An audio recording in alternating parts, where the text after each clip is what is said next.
Hello प्यारे बच्चों। एक इम्पॉर्टेंट नोटिफिकेशन आपके सामने लग चुका है जिसमें हम आज बात करने जा रहे हैं आरआरबी ग्रुप डी। इसका डिटेल नोटिफिकेशन रिलीज हो चुका है, डिफरेंट डिफरेंट वेबसाइट्स पे धीरे धीरे अपलोड हो जाएगा, तो आप बिल्कुल परेशान नहीं होइएगा। ये नोटिफिकेशन आपको ऑफिशियल वेबसाइट पे भी मिल जाएगा। ठीक है, आइए इसमें चर्चा करते हैं क्या इंपॉर्टेंट खास चेंजेस हैं, क्या बड़े बदलाव हमारे इस पूरी नोटिफिकेशन में किए गए हैं, कौन से बच्चे हैं जो इस नोटिफिकेशन के थ्रू अपने पोस्ट में इंश्योर कर सकते हैं कि हम एलिजिबल हैं या नहीं है, कैसे तैयारी करना है, क्या पैटर्न रहेगा, क्या सिलेबस रहेगा। ये पूरी जानकारी आज के इस वीडियो में आपको मिलने जा रही है। तो आप अपने पेन पेपर भी लेके बैठ जाइए जो सो दैट आप इंपॉर्टेंट पॉइंट्स अपने कॉपी में जरूर नोट कर रहे हैं। ठीक है, चलिए चलते हैं हम लोग सीधे नोटिफिकेशन पे। और जैसा कि आप देख पा रहे होंगे, government of India ministry of railway railway recruitment board, जिसे हम डिटेल सेंट्रलाइज एम्प्लॉयड नोटिस, ये आपके पास नंबर है जो कि इस वैकेंसी का है। ठीक है, आप इसको जरूर नोट करके रख लें क्योंकि 8/2024 आपके पास वैकेंसी का नंबर है। ये आप देख भी सकते हैं, बड़े बड़े चित्र इन्होंने लगा के भी बताए हैं कि किस किस तरह का काम आपको आरआरबी ग्रुप डी में करना पड़ सकता है। सबसे खतरनाक जो काम होता है वो ये वाला होता है जो पटरियों पे काम करने वाला है। ये काम बहुत खतरनाक है ग्रुप डी के अंदर, राइट। बाकी तो रेलवे सबकी शान है। एक समय के बाद आपको यदि अच्छे खासे पढ़े लिखे हैं तो अच्छी खासी पोस्ट भी मिलने के चांसेस हो जाते हैं। 2 से 3 साल का बहुत मेहनत है। लेकिन recruitment of various post on level 1 of the 7th CPC पे मैट्रिक्स। ठीक है, आइए इस टेबल से हम लोग जान लेते हैं कुछ इंपॉर्टेंट डेट्स, राइट। सबसे पहले है डेट ऑफ इन्विटेशंस, राइट। आपका 28/12/2024 इसमें इन्विटेशन आ गया था। पब्लिशिंग डेट है 22 तारीख। आज जैसा कि मैं कल ये ऑफिशियली आपका पब्लिश हो जाएगा। Opening date of application is 23 January, 23 तारीख से ओपनिंग हो जाएगी। क्लोजिंग डेट आपके पास है 22 तारीख। ठीक है ना। उसके बाद date of application for payment ये 23 तारीख दे रखी हुई है, फरवरी है, ध्यान रखिएगा। और उसके बाद date and the time for the modification window, right. यदि कोई गलती हो जाती है तो उसके लिए भी 25 से 6 तारीख तक आपकी विंडो ओपन रहेगी। तो वैसे तो गलती मत करिएगा, अच्छे से डिटेल नोटिफिकेशन पढ़ लीजिएगा। वो छोटी छोटी जानकारी जो आपको नहीं पता है वो वीडियो से कंप्लीट कर लीजिएगा। ठीक है, तो इंपॉर्टेंट डेट क्या है दोस्त? 23 तारीख से फॉर्म चालू हो रहे हैं जनवरी इसी मंथ में, और 22 फरवरी तक आपके पास ये फॉर्म भरे जाएंगे। तो पूरा पूरा आपके पास 1 महीने का समय है। आप आराम से फॉर्म को पढ़ के जरूर भरिएगा। पढ़ के भरना इसलिए इंपॉर्टेंट है क्योंकि रेलवे बहुत जल्दी से फॉर्म को रिजेक्ट भी कर देता है दोस्त। ठीक है, तो आप उसके भागी ना बने। चलिए आगे चलते हैं, छोटी छोटी सी जानकारी है उन पे हम हाईलाइट करते चलेंगे आपको। बाकी डिटेल वेबसाइट पे ही ये लिंक अपलोड होगी, उसी पे आप रिलाई करें, उसी पे जाके आप चेक करें। ठीक है, चलिए भाई इसकी प्रोसेस की बात करते हैं। डेट फॉर पीईटी जो कि आपके पास फिजिकल टेस्ट है, data document verification, medical, employable shall be intimate time to time through the railway websites, right. ये सारी चीजें वेबसाइट पे ही बताई जाएंगी और कहीं से आपको इंफॉर्मेशन पे रिलाई नहीं करना है। सबसे बड़ा बदलाव जो हम देख रहे थे, बहुत तरह से रूमर चल रहा था मार्केट में, वो था वैकेंसीज को लेकर। तो ऑफिशियल नोटिफिकेशन में जो वैकेंसीज हैं वो 32,438 ही हैं। कोई वैकेंसी में बढ़ाव नहीं हुआ है, बदलाव नहीं हुआ है। वैकेंसी अभी भी उतनी है। बस इंपॉर्टेंट ये है, एज जो है वो 18 साल से 36 साल यहाँ पे रखी गई है। तो एज लिमिट काफी ज्यादा है, राइट। एज लिमिट काफी ज्यादा है, 18 साल से 36 वर्ष, राइट। बाकी मेडिकल स्टैंडर्ड्स एनेक्सर ए के हिसाब से ही होंगे एज पर एनेक्सर। उसके बाद इनिशियल पे जो है वो 18,000 रुपए है। बाकी ये पोस्ट का नाम है। तो सबसे मेन जो कोविड-19 को देखकर जो एज में ग्रांट सभी को मिला है वो 3 साल का मिला है, राइट। दैट्स वाई ये वैकेंसी 36 साल तक हमारे जो भी लोग हैं वो लोग इसको भर सकते हैं। ठीक है, तो ये छोटी सी इंपॉर्टेंट जानकारी आपको इंपॉर्टेंट ध्यान रखना है। आपसे मैं कह रहा हूं बार बार कि आप अपने डिक्शनरी हाथ में लेके जरूर बैठें, मतलब एक नोटबुक। ठीक है, डिक्शनरी मतलब आपका नोटबुक। चलिए अब कुछ खास इसके बीच में है नहीं, वही जनरल जानकारी जो हमेशा से आरआरबी देती हुई चलती है, वही सारी चीजें आपके पास इसमें लगी हुई हैं। अब मैं सीधे चलता हूं हमारी कुछ और इंपॉर्टेंट जानकारी के लिए, और मैं कुछ स्लाइड यहाँ पे स्किप करना चाहूंगा जो मेरे काम की नहीं है। ठीक है, तो मैं फटाक से माउस से स्क्रॉल डाउन कर देता हूं। ठीक है, अब चलते हैं हम लोग सीधे हमारी जो इंपॉर्टेंट जानकारी है, क्योंकि हम देखो डिटेल 67 पेज की थी, मैं पीडीएफ आपसे डिस्कस करूं तो भाई आप समझ जाओ कितना बड़ा वीडियो बनने वाला है। ठीक है, आ जाओ इस पेज पे चलते हैं जो हमारे बड़े काम का पेज है, जिसमें लिखा हुआ है कंप्यूटर बेस्ड टेस्ट। सीबीटी के बारे में हम थोड़ी सी चर्चा कर लेते हैं। जो हमारा एग्जामिनेशन है वो किस तरह से होने वाला है, क्या पैटर्न फॉलो होने वाला है, इसकी जानकारी आप इस पूरे सेशन में आगे देखिएगा।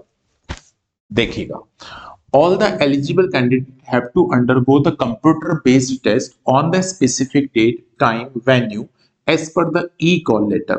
जो आपको e-call letter जनरेट होगा उसमें सारी चीज मेंशन होगी कहाँ कहाँ होगा, और ये स्पेसिफिक आरआरबी और आरआरसीज में आपको मिल जाएगा। ठीक है ना। The examination duration, number of the question CBT indicated below. देख लीजिए, exam duration in the minutes is 90 minute का एक पेपर होने वाला है। ठीक है ना। जनरल, अब देखो क्वेश्चंस की बात करें तो कौन कौन से सेक्शन से हैं, और हर एक क्वेश्चन को एक नंबर असाइन किया गया है। तो जनरल साइंस के 25 सवाल रहेंगे, मैथमेटिक्स के 25 सवाल रहेंगे, जनरल इंटेलिजेंस और रीजनिंग हम जिसे कहेंगे 30 सवाल रहेंगे, और करंट अफेयर 20 सवाल रहेंगे। टोटल मिला के आपके पास 100 सवालों की ये पूरी जद्दोजहद होने वाली है। 100 सवाल 90 मिनट, 1.5 घंटा मतलब। और इसमें सबसे इंपॉर्टेंट पता है क्या है, जनरल साइंस 25 नंबर। भाई सब एक तरफा सिलेक्शन है यहाँ पे। जिस बच्चे ने 25 नंबर पे कमांड कर ली ना दोस्त, उसका सिलेक्शन कोई माई का लाल नहीं है जो रोक दे। मैं इतनी बड़ी बात कह रहा हूं। तो भाई साइंस बहुत इंपॉर्टेंट है, क्योंकि भाई गणित और रीजनिंग तो हर बच्चा ही कर रहा होगा। तो भाई यहाँ 30 नंबर, यहाँ 20 नंबर, 50, 55 नंबर, जो 55 नंबर आपके पास ये बने हुए ना, ये तो भाई हर बच्चे की कमांड है। कट ऑफ बनेगी यहां से, जो बच्चा इस पर्टिकुलर सेक्शन पे काम कर लेगा ना 25 पे, वही सिलेक्शन का हकदार है। बाकी भाई इसका तो पता ही नहीं करंट अफेयर कहां से पूछेगा। तो 80 नंबर का पेपर आप समझ लें, आपको कम से कम 70 का अटेम्प्ट तो रखना ही, 70 प्लस का अटेम्प्ट रखना ही पड़ेगा आपको, वो भी सही, अप टू द मार्क। ठीक है, तो सबसे इंपॉर्टेंट बात मैं आपको कह रहा हूं, उसको आप ध्यान से सुन लीजिए। अच्छा आगे चलते हैं। ये स्टार मार्क क्यों लगाया रखा है इसके बारे में आपको मैं बता देता हूं। The examination duration will be 120 minutes for the eligible for PWBD candidate. जो आपके पास स्क्राइब वगैरह जो लेके चलते हैं मांगते हैं, राइट, उनके लिए ये टाइम 120 रहने वाला है। आगे चलते हैं। उसके बाद डिडक्शन भी है क्या? हाँ सर, नेगेटिव मार्किंग पे आपको 1/3 मार्क्स की पेनल्टी देना पड़ेगी। मतलब आपके 3 सवाल गलत है तो आपका 1 नंबर बाय डिफॉल्ट कट जाएगा, राइट। तो 1/3 आपके पास ये है डिडक्शन है। बाकी मिनिमम परसेंटेज आपको क्वालिफाई करने के लिए तो चाहिए ही है। अनरिजर्व में 40%, ईडब्ल्यूएस 40%, ओबीसी में 30%, एससी एसटी में 30%, और बाकी सारी, ठीक है, 2 मार्क्स फॉर द एक्स्ट्रा आपके पास में भी रिलैक्स मिल जाएगा। तो ये सारी बात आपके पास हो गई।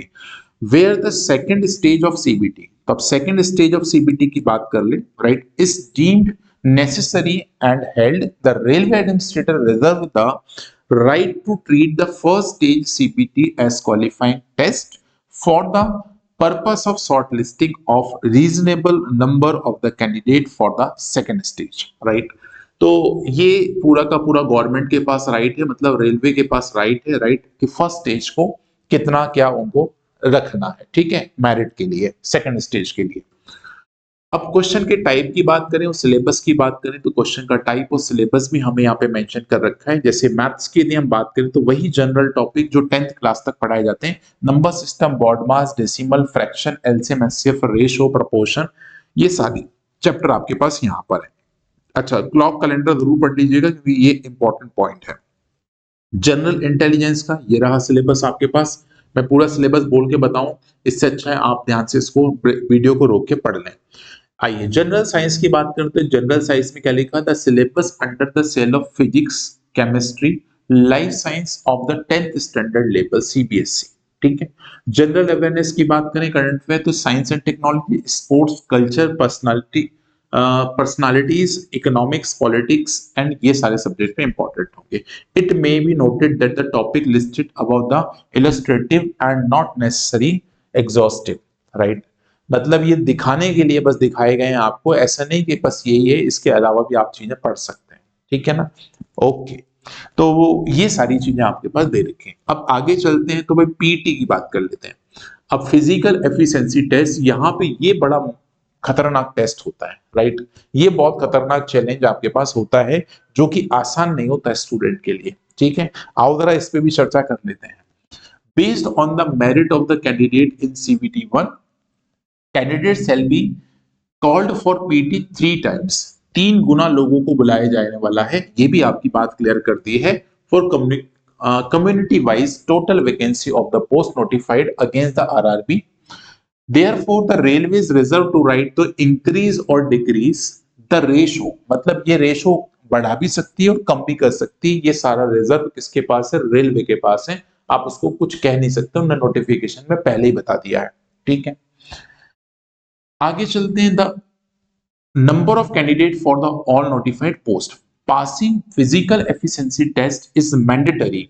ये इंपॉर्टेंट है दोस्त, इसको पास करना बहुत जरूरी है। The same will be qualifying in nature, the criteria for the PT as under. सबसे पहले हम बात करते हैं भैया पुरुषों की। Male person should be able to lift and carry 35 kg of the weight for the distance of 100 metre.